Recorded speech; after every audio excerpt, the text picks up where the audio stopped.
Okay, so it looks like it's going to be a very interesting month, Sagittarius. Now, what you're desiring, what your objective is, we have very interesting, the Three of Swords. So it looks like some of you are dealing here with an air sign, a Gemini, Aquarius, or a Libra. And there could be a love triangle going on for some of you because we have the Three of Swords. Whenever you have the Three of Swords, there could be three people involved in the situation. It could also just be that someone is separating, maybe traveling, taking a trip. You see an airplane here taking off. It doesn't necessarily have to be travel. It could just be going away because this card is about departing. It could be symbolic. It could be literal, but there's a departure happening here. And it's also a sign of things maybe taking longer than you had hoped or expected. And I just feel like, Sagittarius, you're coming to realization about relationships that you're in, that maybe they're not as compatible or they're not working for you like they used to. Or maybe you're just doubting the situation because this card is kind of talking about that. There's differences happening, differences in opinion, differences in communication styles. And this could just be temporary, honestly, because it is a purple, it's a storm. Things could be kind of stormy, but it's going to pass. But right now, things are a little up in the air. So I just feel like you might be shaking things up a bit, Sagittarius, in your relationships or in your life. Maybe this is just you wanting to move, wanting to travel, wanting to make a change, needing to get away, needing to separate from something because of a differing opinion or mindset or philosophy. And that would really coincide with what you're valuing and identifying with, because here we have the wheel. We have the wheel of life. And this is really your life wheel, Sagittarius. So here we go. It's like you're looking at the big picture. And maybe that's why you're having a disagreement with someone, because they're not seeing the big picture, because this is where you are. You're kind of evaluating the whole picture. You're not just looking at one slice of the pie. Whereas one person might just be all focused on one little sliver. No, you're saying, let's look at the big picture.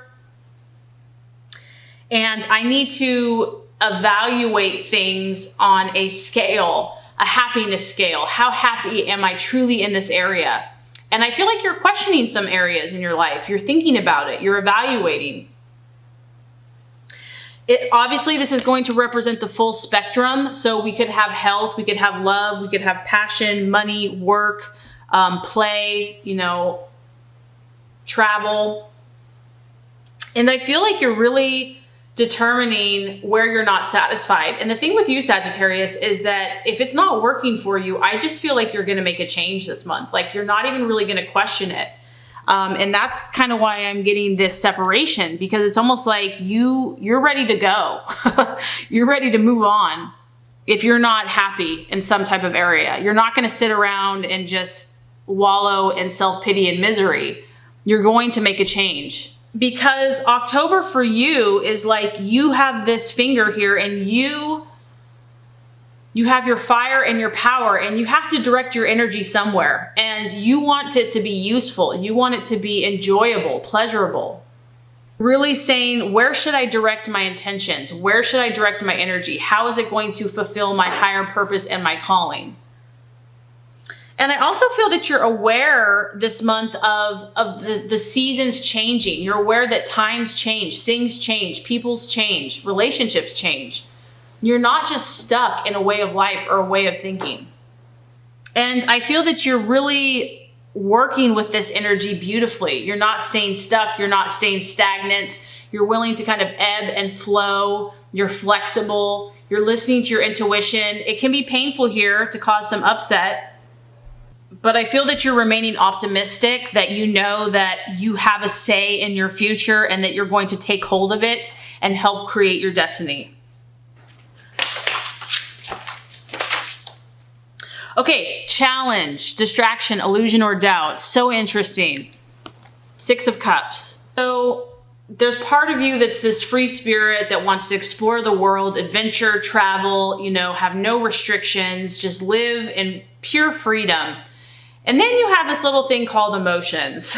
And this kind of can come back and bite you in the booty, because this is a cup. It could be your emotions. I'm kind of getting that's what it is. So your feelings, but it could also be a Scorpio, Pisces, or Cancer. This is someone from the past. So this could just be what you're walking away from, what you're letting go of. Because here we go. Someone is still here. There's someone still here, and they're from the past. And this could be what's holding you back, pulling you back, distracting you. There's someone or something resurfacing. It's bringing about feelings. It's bringing about emotions, nostalgia.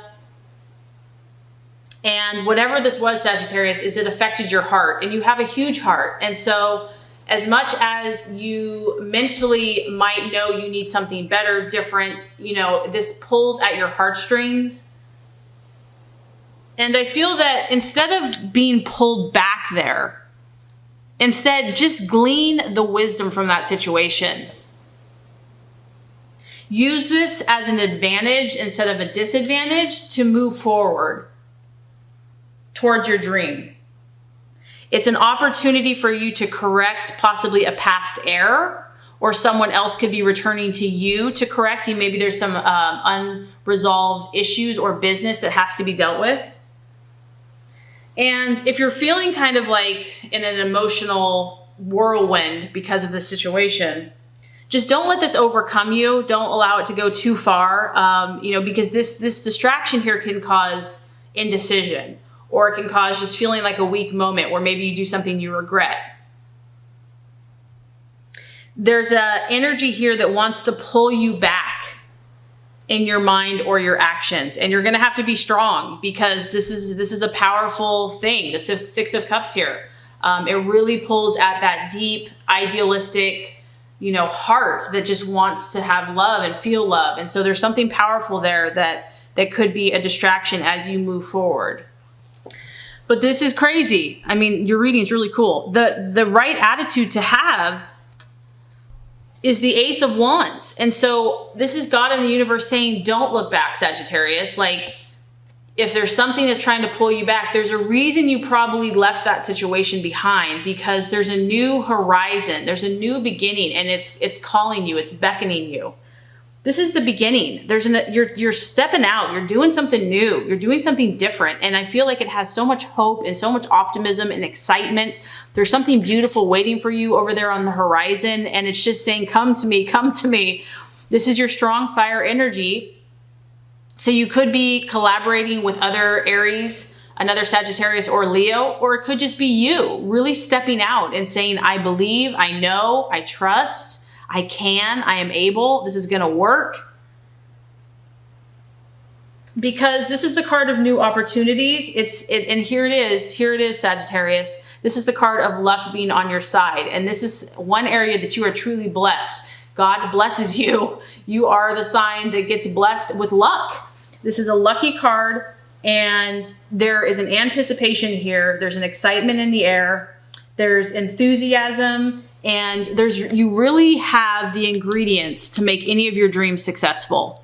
So don't give up. Don't be held back by something that's not going to serve you. If it's going to serve you, okay. But if it's not, let it go. And can we emphasize this enough? The right attitude to have for yourself and others. Now we have the Ace of Cups. Two strong cards of beginnings and leadership. This time, it's about emotional harvest and bounty, as you can see, this cornucopia of goodies. And it's a cup. So this is your emotions. It's like, be positive. Be who you are in your optimistic and, expect positive outcomes. You believe in positive outcomes. You expect positive outcomes. You visualize and see the bounty before you've even received it. And this is just trusting that your affairs are going to go well. Your conversations are going to go well. Your interactions are going to go well. And a reminder to you that if your dream is linked to your emotions, it's that much more powerful, and it comes to fruition that much more quickly. So it's a beautiful reminder that you have a new beginning to charge this new beginning with positive emotions. And there's something, you know, there's a reason that you have left. There's a reason that you are departing. There's a reason that something did not work out or that there's division, because there's almost something better waiting for you. That's what I'm getting. It's like you're meant to have this new beginning and this emotional feast, abundance. So if you weren't happy and there's a reason that you left, there's something better waiting. So the realization or the outcome, we have the Two of Wands, and this is you. It's a fire energy. And the Two of Wands here is about a restlessness. So I do kind of feel like there's a battle going on with you. I know that you want to break free and do, like, follow your visions, follow your dreams, believe in, you know, all the idealistic things that you believe in. But there's, you know, we're human. And so things hold us back. We get stuck in a rut, or we get stuck in a pattern. We have to keep learning the same lessons over and over again, etc. And there's something here that's being held on to, because the Two of Wands is talking about something has to be faced. As you can see, this guy, there's this kind of creepy looking thing behind him. Something has to be faced in order for you to move forward. And it could be this thing from the past. I don't know what it is. It's probably going to be different for everyone, but it's a two. So we have a decision being made. And whatever this is it's going to require some effort for you. And there is huge potential, but if something is holding you back, you're going to have to take action. Like, you can't just talk about it. It has to actually happen. And this also has to happen immediately. So, you know, maybe you're making a lot of changes this month. You're you know, moving on. Things are kind of resurfacing. But I feel like there's going to be a process here where you're going to see the potential and then you're going to have to make a change. See the potential and then have to make a change. So this could be an ongoing journey, an ongoing process. And there's something here from the past. I keep getting the past, that like sadness or regrets or some unresolved issue is holding you back. And maybe that's what has to be dealt with. I don't know. So that's what I'm saying, that Sagittarius, this is a very interesting reading. It's highly contrasted. We have kind of sadness and separation and kind of conflict and disagreement contrasted with huge potential, huge new beginnings, taking the power and control in your own hands, being completely positive. So I feel like this month you're going to kind of experience kind of the highs and lows, but I know that it's moving you towards, you know, your higher purpose, your higher plan, your higher destiny. And I think it's going to be incredibly powerful and enlightening for you.